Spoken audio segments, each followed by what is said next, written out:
Blumhouse is on a pretty rough streak right now, as they seem to be pivoting towards somewhat of a content mill for horror movies, throwing anything and everything at the wall to pump out as much as they possibly can. They've been a titan in the world of horror for a very long time, and the recent output of underwhelming movies has got me nostalgic for some of the older stuff. It's not all bad now, of course, but it does feel like they're prioritizing quantity over quality. One of the movies that's been on my mind a fair bit is Sinister, released in 2012 from horror visionaries Scott Derrickson and C. Cargill.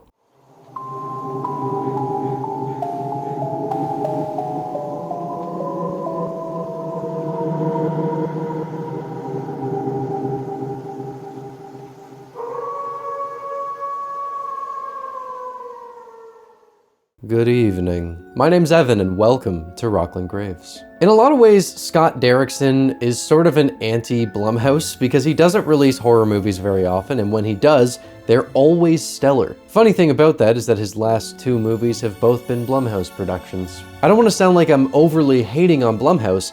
I'm criticizing them out of love for a lot of what they've done in the past. I made an hour-long video gushing about how much I love Halloween Ends, and I did my best to acknowledge the things that The Exorcist Believer did well, so there you go. Aside from some of that more recent stuff though, some of Blumhouse's movies have been formative horror experiences from when I was younger, and Sinister is one of those. I remember being 10 or 11 years old seeing the trailer for Sinister, and it freaked the hell out of me, and my first time seeing it is still one of the most memorable viewing experiences I've ever had. The movie scared me shitless, and I've been wanting to make a video about it for a long time, and with the recent trajectory of Blumhouse and my video schedule getting all messed up because A Quiet Place got delayed, and I didn't know that until like a week ago, this seemed like a great time to dive into a horror movie that helped form my love for the genre. Oh, I will do the sequel too.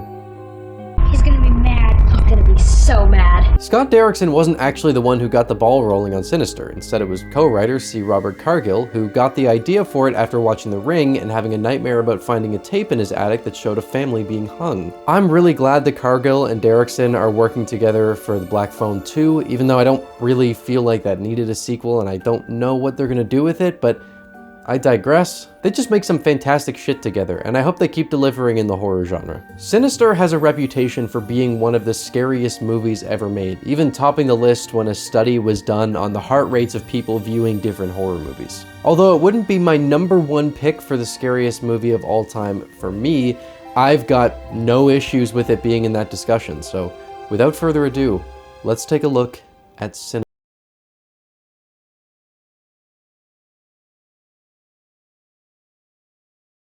Impressions. They're very important. You look at many of the greatest horror movies of all time, and from their opening scenes, you know you're in for something special. If you can properly set the tone of a movie, beat one, you can lock in the audience and start the story off already impactful. Sinister has one of the most effective and memorable opening shots I have ever seen in a movie, and it came from that dream that originally inspired C. Cargill to make the movie in the first place. I'll never forget throwing on this movie for the first time and immediately being faced with this Super 8 footage of a family being hung with burlap sacks over their head. The footage is slowed down just enough to give it this disturbing feel that perfectly reflects that this came from a dream, and to tie it all together, the eerie soundscape of Ulver's Silence Teaches You How to Sing makes its first of many appearances. I can get quite carried away talking about music and horror movies a lot of the time, and to avoid breaking up the review every few minutes to touch on it, I'm just going to dedicate a whole section of this video to gushing about the absolute perfection that is the score/soundscape of Sinister, but there are a few other things to go over before that. This is just a fantastic opening scene that lets you know the kind of thing you're in for right away. We pick up with the Oswalt family in the process of moving houses. Ethan Hawke plays the lead role of Ellison in this movie, which was Hawke's first time starring in a horror film. Ellison is a true crime writer who seemed to fill in the right blanks on a book he wrote about an unsolved murder many years ago. He noticed details and connected dots that the police never did, leading to the murderer being caught thanks to his writing. He's also had a few shots that were way off though, some of which resulted in crimes remaining unsolved, which has given him and his family a bit of a target on their backs in the eyes of the law. Your bad theory, you have to kill or go free. You ruin people's lives. Now, this town doesn't need that. Elliot's wife, Tracy, is played by Juliette Rylance, who I haven't seen in a ton of stuff, but she gives a fantastic performance as this very patient but also firm wife to someone who must have been a bit of a nightmare to be married to as he continues to try and chase his 15 minutes. She overhears something the officer said to Ellison that makes her question if they're moving in a few houses down from where a murder he's currently writing about took place. We didn't move in a few houses down from a crime scene again, did we? We didn't. You promise? I promise. Well, that's one way to put future you in a really bad spot. I asked you if you were living near the house and you said asked no! me if we were living 2 houses down from a crime scene, and I said no. See? Yeah, so Ellison's been working on a novel about the murder we saw at the start of the movie, so he's decided that the best way to get immersed in his writing is to move his wife and 2 young children into a house where an entire family was hung in the backyard by someone who was never caught, let alone identified. You could chalk this up to standard bad decision-making from horror movie characters, but keep in mind, Ellison is a writer, so this kind of insane behavior is pretty much par for the course. As he's bringing boxes up to the attic, Ellison finds a box left behind by someone else. It contains various Super 8 film reels, all labeled rather innocently, but what's on these tapes are the biggest reason this movie has the reputation that it does. We'll get to them in a moment. Ellison's career hit its peak many years ago after his book Kentucky Blood actually led to a cold case murder being solved, and he's been trying to get another hit like that since then. There's a great scene between him and Tracy where they talk about his pursuit of something that might have just been this one-time thing, and how his ambitions are driving a wedge between him and his family. What if that was your 15 minutes? We do see throughout the movie that Ellison can be quite selfish with how he puts his family in these bad situations and puts his writing before everything else. And from what Tracy says here, it seems like after his last book failed and actually steered an investigation in the wrong direction, he must have hit such a low point that she gives him an ultimatum for when this book is done. If this goes sour, like last time, I'll take Trevor and Ashley and go back home to my sisters. This is one of my favorite scenes of the whole movie. It's very revealing of both of their characters, and while you can tell that Ellison is driven to make this work, there's also a very sad undertone to the scene that gives some very real stakes to Ellison's book. Him still being dressed and going to work on research for the novel as his wife gets into bed alone gives a strong idea of where they're at in their relationship. And throughout the movie, Ellison becomes more and more isolated from them once he realizes how deep this research will take him. This all works because the movie makes you want to see things fall into place with this family. The scenes they all share together over dinner show that this is a good family that really does care for one another, so you wind up invested in Ellison's book working out so that things don't get split up between them all. There's also this truth that Ellison seems to be trying to hide, where it's true that part of the reason he wants to be successful is so he can provide for his family and give them the best possible life. We see the house they were living in before, and it's clear that the lifestyle he tried to give them wasn't sustainable, and any father would want to give their family the best they can. But in a lot of ways, Ellison does seem to be doing this for himself because he so badly wants to relive his glory days. We see him watching an old tape recording of a talk show he went on where the answer he gave to a question of whether he writes for the money or the justice his books have provided clearly bothers him now given the motivations behind his current project. No, without question. I'd rather cut my hands off than write a book for fame or money.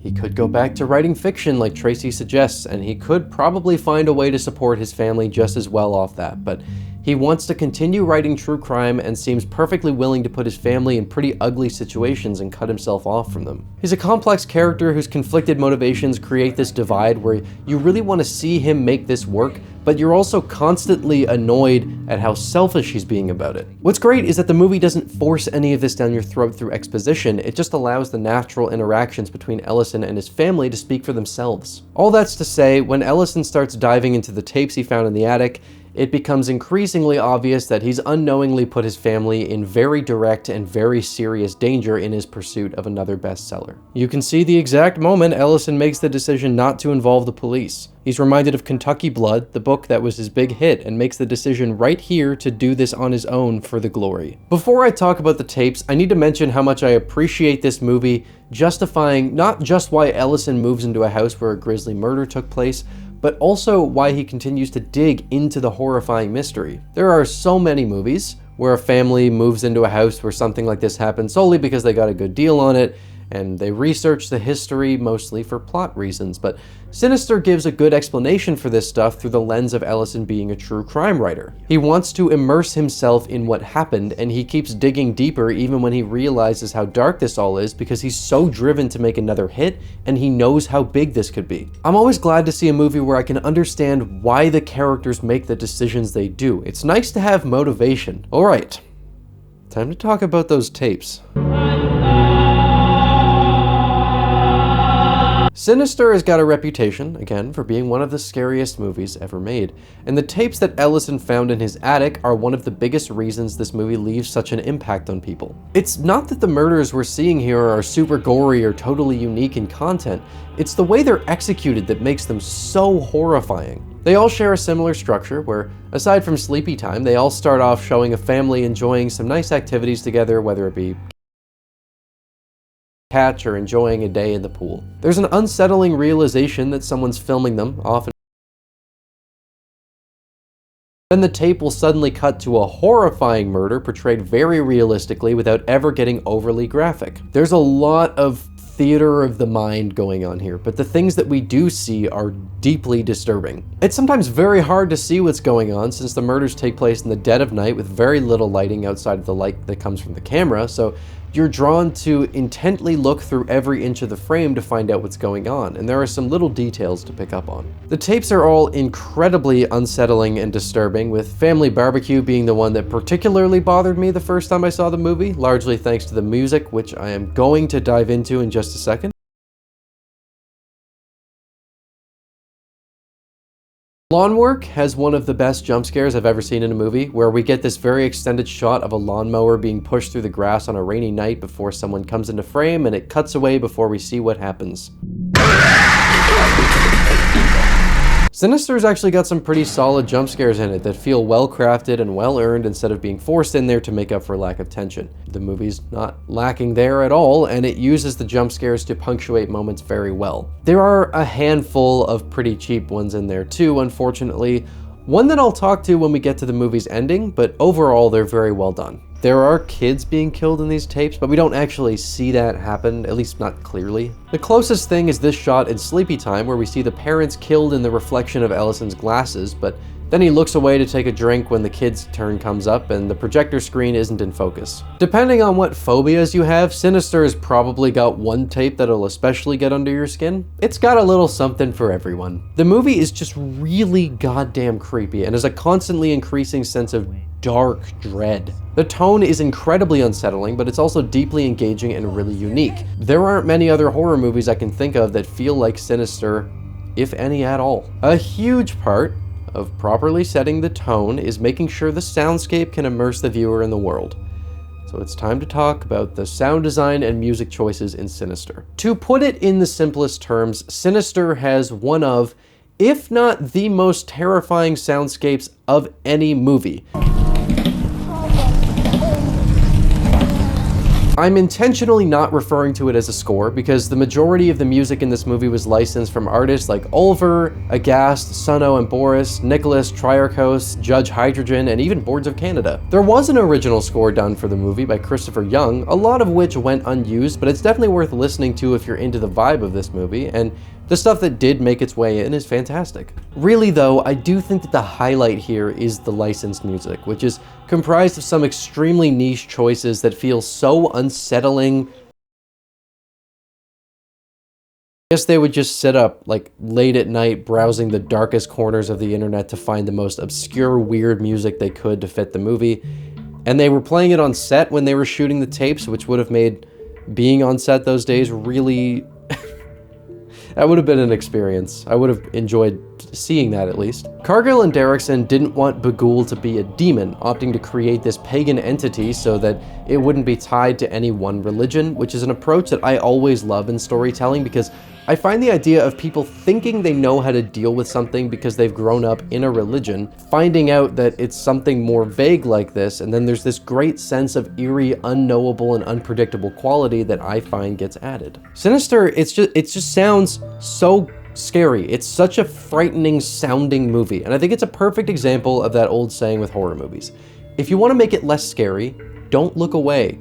cover your ears. I seriously can't stress enough how imperative the sound of this movie is to giving it its incredibly unique and deeply disturbing atmosphere, and I'm so glad that Cargill and Derrickson spent the hours in the strangest corners of the internet looking for this stuff. One other thing that really stands out in the presentation of this movie is how insanely dark a lot of it is. Like, obviously narratively, but I mean visually. It's really dark. It's very hard to see. In a lot of movies, nighttime scenes still have enough light to fill most of the frame, but at times, Sinister is damn near pitch black. The house has a very dreary feel to it with little natural light and dark blue walls, and then when night falls, it just turns into this inky black void that really puts you on the edge about what could be around every corner. It makes Ellison feel more vulnerable because we truly cannot see anything. The movie's atmosphere is given very good shoulders to stand on with the way the house is shot and lit, and it often makes things feel so much more cut off and unknown. There are some people that are going to get turned off when they hear about how disturbing the movie's tone and subject matter are,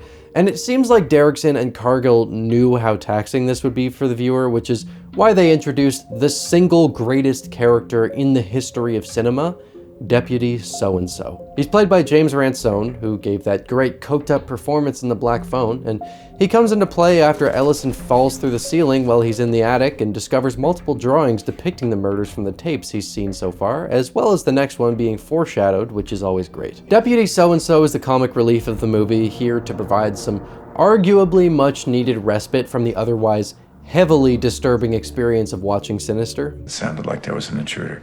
I did see a small snake, though. Snakes don't have feet. He's thankfully more than that though, and never pushes so far into comedic territory that he ruins the vibe or takes you out of the story. It's just enough to let your heart settle down a bit, and he is genuinely hilarious. Okay, well, does your wife know about it? Oh, man.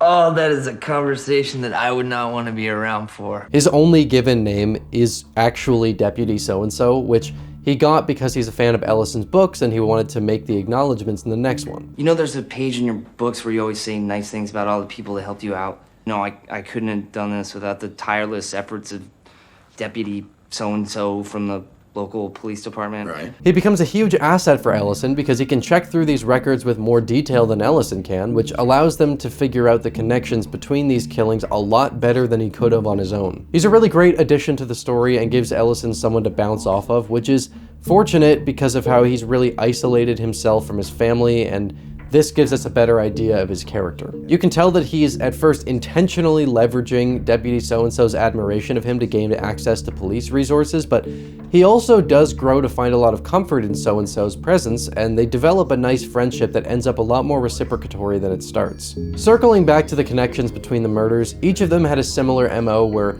each family member was ritualistically murdered aside from one kid who was always missing. Ellison digitized the tapes for closer analysis and discovered that many of them showed the same cultish symbol painted on different surfaces, and he also found the same figure appearing in all of them, which would be the Mr. Boogie character shown in the drawings. He learns later on that the symbol in the tapes is involved with the worship of Bughuul, a pagan entity who would invade our world through drawings and possess young children to commit horrific murders and then take them as his own. Bughuul's played by Nick King, and he's got a metal as fuck design that looks so insanely creepy when it's shot in the right light. These earlier images of the entity showing up in the tapes are absolutely chilling, and the details about Bughuul involving children make Ellison's kids' increasingly unsettling behavior a lot more concerning. Trevor's had night terrors in the past, but they're worse now than they've ever been, and Ashley's found painting an image of the daughter of the family that was hung, and it's this that leads to Tracy finding out about what happened to the family that lived here previously, and Ellison's very careful choice of words earlier on come back to bite him. You're saying it didn't happen here? No!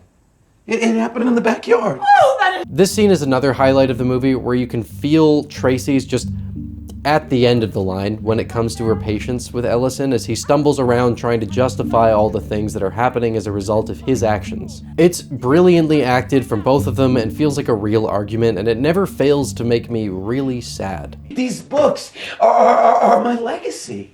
And your legacy? That's Ashley and Trevor. Your kids are your legacy. I feel like it's very important to mention that there's a scene where he's falling asleep watching another old interview, and that's placed right after the argument between him and Tracy. She comes in, and a section where he's talking about having found a woman he can see himself having kids with is playing. She turns off the tape, puts his drink down, and brings him to bed. These two moments coming one after another does a lot to humanize the relationship, and it's one of the most emotional sequences in the movie. It's these humanizing details in Sinister that make its horror all the more impactful, because you really do care more about them thanks to this kind of thing. Things come to a head when Ellison wakes up in the middle of the night in an extremely disoriented state and finds the ladder to the attic hanging down. He climbs up and finds the missing kids having a group movie night before an admittedly cheap jump scare from Pagul scares him into a rough fall, and this is what convinces him that he needs to get his family out of here. In one of the most immersive and dread-filled scenes I can think of in a movie. There is such a strong sense of genuine terror and a fear that you're past the point of no return as he tells Tracy to get the kids in the car immediately, and she has no idea what's going on. Oh, you're freaking me out here. Get the kids, pack the car, we have to leave. This, like, epitomizes dread. She walks out and sees him burning the tapes in this state of utter horror as the eerie Boards of Canada music plays, and it's such an impactful and unsettling scene that I remember really scared the hell out of me back then. They haven't actually sold their previous house yet, so they return there after a brief stop from the sheriff where Ellison reveals that he's dropping the book, which this dude's all on board with. There isn't gonna be any book. No book. They start the process of moving back into this ridiculous house, at least temporarily, since Ellison doesn't seem to be able to sustain their lives here. He clears his computer of the digitized tapes and closes off that chapter of his life, but when he goes up to the attic to bring a box, he finds the box from the start of the movie containing the tapes, this time with extended director's cuts added in there. After ignoring multiple phone calls from Deputy So-and-so, he finally answers one, where the deputy fills in the final piece of the puzzle. Each family that you had me look up had previously lived in the house where one of the earlier murders took place. Mr. Oswald, you just moved out of the last house in line. If this guy is still out there, you not only just sped up his timeline, you put yourself in it. So yeah. Not great. Ellison goes through the extended endings of the tapes, and if you didn't figure it out already, it's revealed that the murders in each of them were committed by the missing kids under the influence of Bagul, and it's at this point that Ellison starts to feel a little woozy. You may have noticed in the tapes that you can see this strange looking green glow to different drinks, which is how the kids would drug their families to commit the murders, and Ellison notices that the coffee Ashley brought him seems to have a little more than cream and sugar in it. Coffee is generally not bioluminescent. The movie ends with the reveal that Ashley has fallen under the influence of Bagul, so Ellison, Tracy, and Trevor get to star in house painting. Ashley's taken away with the other kids, and then Jason Blum thought it would be a great idea to take you out of this incredibly dark and disturbing sequence by closing the movie off on a lame jump scare. Not making that up, by the way. Cargill and Derrickson hadn't intended on ending the movie this way, but Jason Blum forced them to close things off with one last jump scare.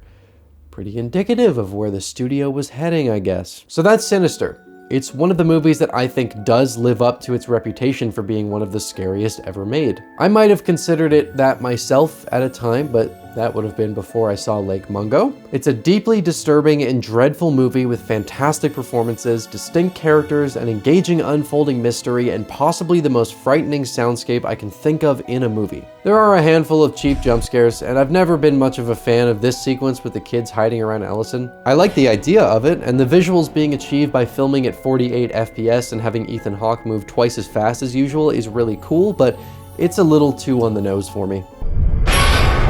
I guess I just would have wanted a little more subtlety in this sequence. There are all sorts of great little details scattered throughout this movie, like how the expert Ellison consults shows ancient drawings that depict Bagul appearing as a snake and a scorpion, which Ellison finds both of up in the attic. I've always found this narrative to be really emotionally engaging, and the way it ends is just gutting. I feel like Sinister sometimes gets lumped in with Insidious and The Conjuring because it was another more serious paranormal movie that came out around that time, but this thing's a beast of its own. I think it's far scarier than anything to come out of either of those franchises, and it's also more unique. Don't get me wrong, I loved the first 2 Conjuring movies and a few of the Insidious movies, but Sinister really is on a different level, at least in terms of scare factor. It's not for the faint of heart, and I've actually shown it to people who needed to tap out before it ended. It does a fantastic job at building one of the most gripping, dreadful atmospheres that I've ever seen, and it'll always be one of the most memorable first watches I've ever had. Sinister really is great, and I hope that Blumhouse can course correct and get back to making stuff like this. I'll be curiously awaiting The Black Phone 2, which I'm more interested in now that it's been confirmed that Derrickson and Cargill are returning. Next up, I'm going to be taking a look at the 2009 remake of My Bloody Valentine, which I'm not